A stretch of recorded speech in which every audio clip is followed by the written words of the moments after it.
बहुत ही सुरक्षित रहता है क्योंकि दिन में हम पिशाच कुछ नहीं कर सकते।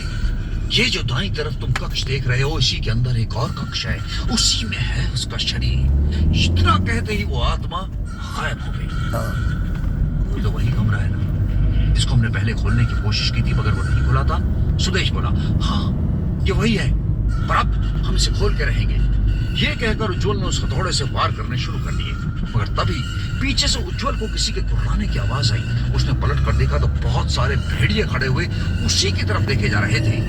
दोनों डर गए। डेंजर घाट है, पिशाचों का मुकाबला करने आए थे। कौन सा घाट है मुझे यार? भी आ गए। भाग उज्जवल, या हमें फाड़ के रख देंगे, सुदेश चिल्लाया।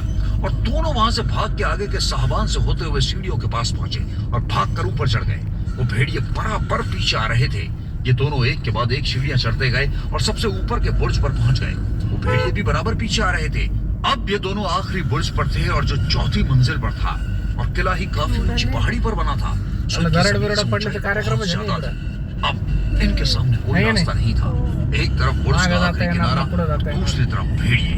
भेड़िए भी अब सामने आकर खड़े हो चुके थे और गुर्रा रहे थे। ये दोनों आए थे पिशाचों का मुकाबला करने, पर यहाँ तो भेड़िए मिल गए। पीछे पीछे हटते सुदेश का पैर अचानक फिसल गया और वो बुर्ज से बाहर निकले परनाले को पकड़कर लटक गया। उज्जवल ने देखा तो उसकी सांसें फूल गई। एक तरफ हवा में लटकता सुदेश और दूसरी तरफ सैकड़ों फीट गहरी खाई और सामने खड़े तभी उज्जवल ने सोचा कि ये भेड़िए सिर्फ डरा रहे हैं पर हमला नहीं कर रहे। उसने नीचे लटक रहे सुदेश को बोला, तू मेरा हाथ पकड़ और ऊपर आ जा। और उसने सुदेश का हाथ पकड़ ऊपर खींच लिया। पीछे से वो भेड़िए भी गुर्राते जा रहे थे। यार अब हम निकलेंगे कैसे, ये तो हट ही नहीं रहे। सुदेश बोला, हम निकलेंगे, ये भी हटेंगे। कहकर उज्जवल ने तलवार निकाली और उन भेड़ियों की ओर झपटा और यकायक सारे भेड़िए गायब। साफ हो चुका था।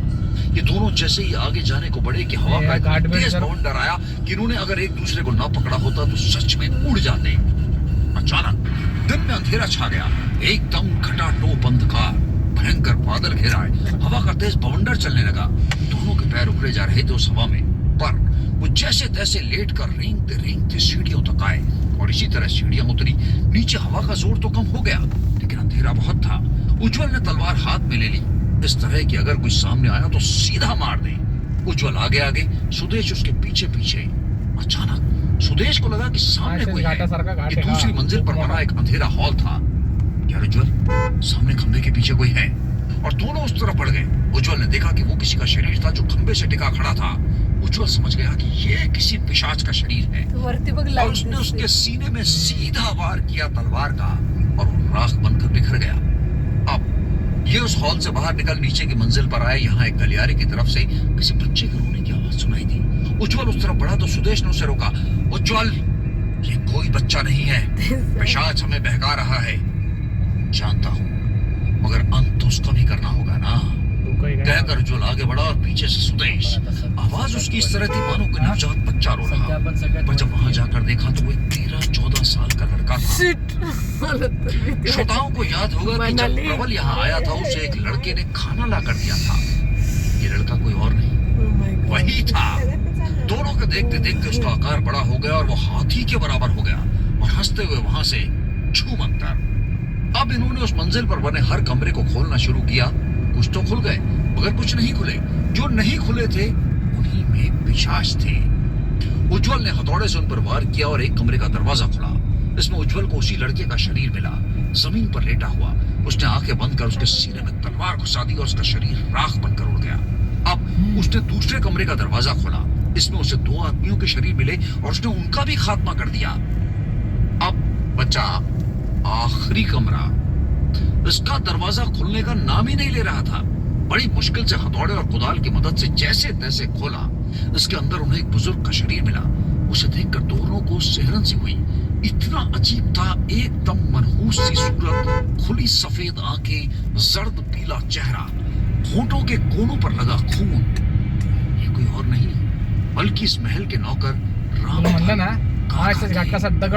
उज्जवल ने उनको भी मुक्ति दे दी। अब इस मंजिल के सारे पिशाच खत्म हो चुके थे। राजा रानी के महल की दोनों वहां आए और उस मुख्य कक्ष को फिर से खोलने की कोशिश करने लगे। उज्जवल बराबर हथौड़े से वार कर रहा था पर दरवाजा टस से मस ना हुआ। अभी उज्जवल उस दरवाजे पर वार कर ही रहा था कि अचानक फिर से बहुत तेज हवा चलने लगी। यहाँ तक कि आंख खोलकर देखना भी मुश्किल हो गया। दोनों वहां से भागकर आगे के गलियारे में खड़े हो गए। तभी उज्जवल का ध्यान गलियारे के दूसरी तरफ बने कमरे पर गया। यार, ये दरवाजा खोलने में बड़ी मुसीबतें हो रही हैं। सुदेश बोला, हमें पहले इसके सारे गुलाम पिशाचों को निपटाना होगा, तभी इस तक पहुंच पाएंगे। ये कहे उज्जवल उस कमरे की तरफ बढ़ा। इसका भी दरवाजा बंद